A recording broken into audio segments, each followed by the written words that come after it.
Nitrogen है जिसका हमारे श्वसन में कोई रोल नहीं होता है। जो ऑक्सीजन है वो मात्र 21% है। तो हम जितना सांस लेते हैं ना उसका 21% ही हमारे उसमें जाता है और 1% अदर गैसेज है वहाँ पर। तो इस 21% में से फेफड़े को नाइट्रोजन अलग करना पड़ता है, बाकी सारे गैसों को अलग करना पड़ता है। लेकिन जब हमारा फेफड़ा डैमेज हो जाता है बीमारियों की वजह से तो वो ये सारी क्रिया को नहीं कर सकता है। इसलिए हमें क्या चाहिए कि उसको टोटल का टोटल प्योर ऑक्सीजन दे और उस ऑक्सीजन को उसे छांटना ना पड़े। हालांकि फेफड़े टोटल दिए गए ऑक्सीजन का केवल 4% ही लेते हैं। 21% ऑक्सीजन जो लिया जाता है उसका 4% ही यूज हो पाता है। लेकिन यहाँ पर फेफड़ों को ज़्यादा वर्क करना पड़ता है। सबसे पहले नाइट्रोजन और अलग की गैसों करो, फिर उसमें से 4% निकालो। इसलिए मरीज को डायरेक्ट दिया जाता है 99% शुद्ध ऑक्सीजन, जिसमें से वो उसका शरीर उस 4% के आसपास ऑक्सीजन को एब्जॉर्ब कर लेता है। देखिए नेबुलाइजर एक ऐसी मशीन होती है, वो जो छोटी सी मशीन है ये हवा से ऑक्सीजन को सक करती है और इस सक किए हुए ऑक्सीजन को भेज देती है फेफड़े में। ये 80 से 85 से 95% शुद्ध ऑक्सीजन को ये खींच लेती है। ये छोटी सी मशीन होती है, नेबुलाइजर बोलते हैं। ये स्टीम बनाने के भी काम आती है। तो अक्सर इसका प्रयोग वैसे मरीजों को किया जाता है जिनके दवाइयों को भाप बना के फेफड़े तक पहुंचाना होता है। अक्सर इसका प्रयोग अस्थमा के मरीज करते हैं, लेकिन इसका कोरोना में प्रयोग करना घातक है। कुछ लोग क्या कर रहे हैं, कह रहे हैं कि भैया इसमें हम दवा नहीं डालेंगे। आप जब इसमें दवा डाल देते हैं तो ये नेबुलाइजर क्या करता है, उस दवा को स्टीम बना के और इसके भाप के साथ आपके फेफड़े में छोड़ देता है, तो जिसके साथ आपकी दवा भी बहुत अच्छे से फेफड़े तक चली जाती है। लेकिन दमा और अस्थमा में इसका प्रयोग करना उचित था, लेकिन इस तरह के अस्थमा के कोरोना के मरीज को इसका प्रयोग करना ठीक नहीं है, क्योंकि इसमें उतना ऑक्सीजन नहीं रहता है जितना कि कोरोना के पेशेंट को चाहिए रहता है। अब ऑक्सीजन कंसंट्रेटर क्या होता है? ये एक छोटा सा डिवाइस होता है जो हवा से ऑक्सीजन को सक करता है, उसमें से धूल कण, कार्बन डाइऑक्साइड और नाइट्रोजन को बाहर करके हमें ऑक्सीजन देता है। ये एक डिवाइस होती है, ये कई शेप में आती है, कुछ पोर्टेबल भी होते हैं, छोटे होते हैं, कुछ बड़े साइज के भी होते हैं। इनमें 90 से 95% शुद्ध ऑक्सीजन होता है, यानी ये नेबुलाइजर से ज़्यादा मात्रा में ये ऑक्सीजन हमें प्रोवाइड कर सकते हैं और ये 24 घंटे हमें ऑक्सीजन दे सकते हैं, क्योंकि इन्हें बिजली या फिर बैटरी के सप्लाई से चलाया जाता है। ये ऑक्सीजन सिलेंडर की तरह इसमें कभी ऑक्सीजन खत्म नहीं होता है। अगर इसमें पावर सप्लाई है तो ये ऑक्सीजन कंटिन्यूअस बनाते रहेगा। इसमें ऑक्सीमीटर लगा रखे हैं, इसमें ऑक्सीजन का फ्लो को भी कंट्रोल किया जा सकता है। ये जो होते हैं ये इसमें ना सीरियस मरीज के लिए इसका प्रयोग नहीं किया जा सकता, ये केवल माइल्ड यानी हल्के या फिर मीडियम मॉडरेट लेवल के मरीजों के लिए इसका ही प्रयोग किया जाता है। सीरियस प्रयोग नहीं हो सकता, इसलिए इसे आईसीयू में नहीं रखा जाता। ऐसा क्यों नहीं रखा जाता है? देखिए, जो ऑक्सीजन कंसंट्रेटर होता है इसका जो ऑक्सीजन का प्रेशर होता है वो बहुत लो प्रेशर होता है।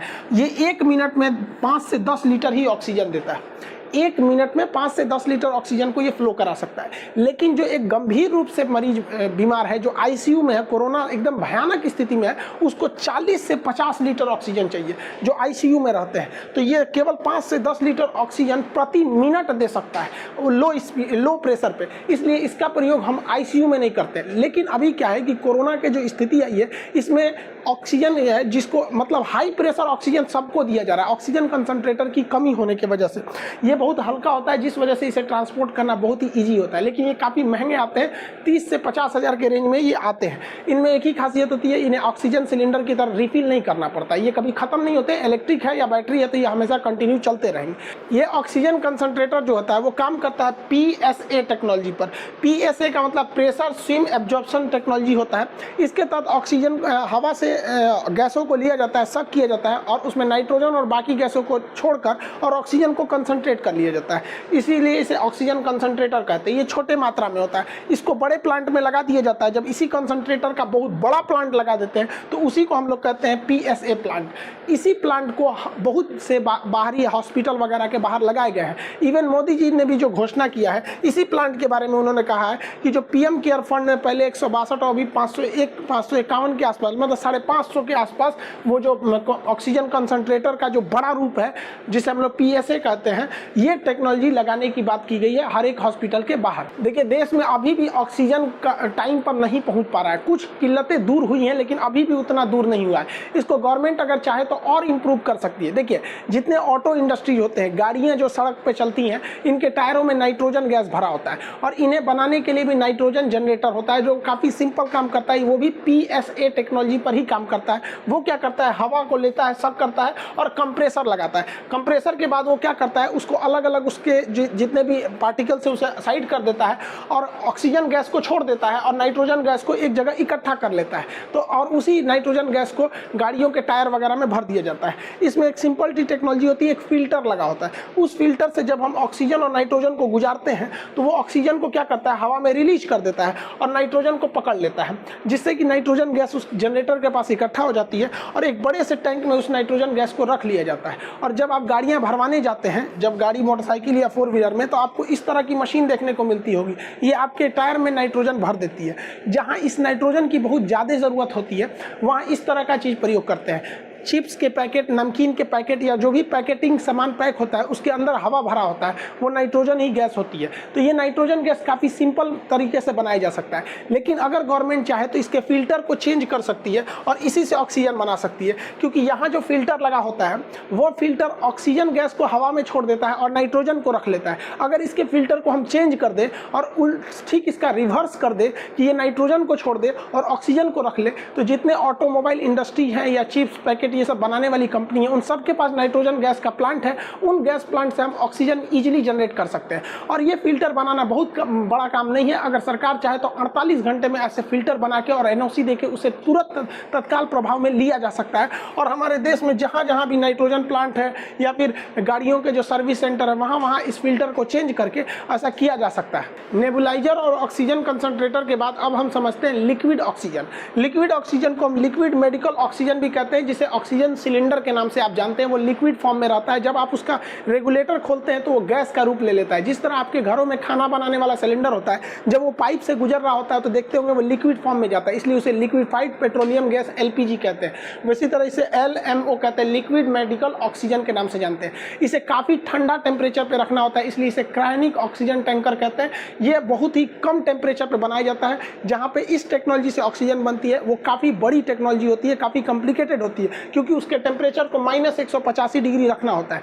लेकिन ऐसे रखने से हमें क्या होता है कि सेम बर्तन में हम 80 गुना ज़्यादा ऑक्सीजन रख सकते हैं। अगर किसी बोतल में हम ऑक्सीजन को अगर गैस के रूप में रखते हैं और उसी बोतल में अगर हम लिक्विड के रूप में रखते हैं तो 80 गुना ज़्यादा ऑक्सीजन को हम लोग स्टोर कर सकते हैं, काफ़ी ज़्यादा मात्रा में, इससे भी ज़्यादा स्टोर हो सकता है। तो ऐसे जगहों पर ऑक्सीजन को स्टोर किया जाता है। वहाँ से इस क्रायोनिक टैंकर से इसे ले जाया जाता है और हॉस्पिटल का अपना अपना एक टैंकर होता है, उस टैंक में भर दिया जाता है और उस टैंक से सप्लाई आई रहती है, जहाँ से अलग अलग ये जो ऑक्सीजन के कंटेनर होते हैं इसमें ऑक्सीजन सिलेंडर में इसे भरा जाता है और इसे ज़रूरत के हिसाब से दूसरे जगहों पर भेज दिया जाता है। अलग अलग टैंक की अलग अलग कैपेसिटी होती है। अब आप कहेंगे कि सर जो मरीज सीरियस है उसकी क्षमता जो होती है वो 1 मिनट में 50 लीटर सांस ले लेता है, तो ये कितने क्षमता के होते होंगे? तो अलग अलग इसकी कैपेसिटी होती है, साइज के हिसाब से कैपेसिटी होती है। ये लगभग 4000 लीटर की क्षमता का भी आता है। पर मिनट अगर आपको 50 लीटर की ज़रूरत है तो इसके पास जो क्षमता होती है बड़े साइज वाले के 4000 से 5000 लीटर की क्षमता होती है। तो अलग अलग क्षमता पे इसे अलग अलग जगहों पर ले जाया जाता है। इस लिक्विड ऑक्सीजन यानी ऑक्सीजन सिलेंडर की खासियत क्या होती है? इसमें 99% शुद्ध ऑक्सीजन पाया जाता है और ये बहुत ही प्रेशर के साथ भेजता है।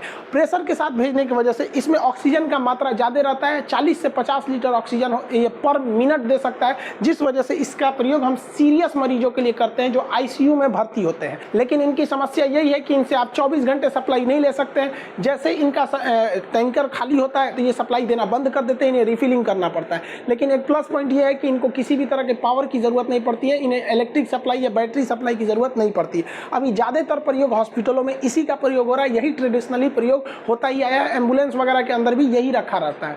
ये क्या करता है, ऑक्सीजन को प्रेशर के साथ इस ऑक्सीजन मास्क के साथ यहाँ छोड़ देता है और मरीज को खुद से सांस लेना पड़ता है।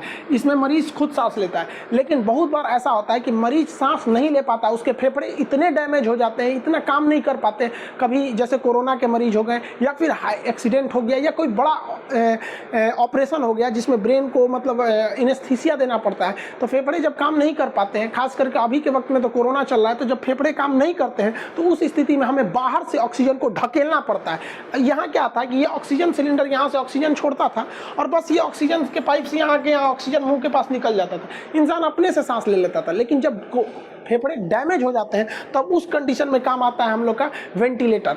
इसे मैकेनिकल वेंटिलेटर कहते हैं। ये मशीन होती है, ये पल्स रेट और आपका ऑक्सीजन लेवल वगैरह ये सब चीज़ों को यहाँ दर्शाते रहती है। इसमें प्रेशर होता है, इसमें 2 वाल्व नली होती है इसके अंदर में।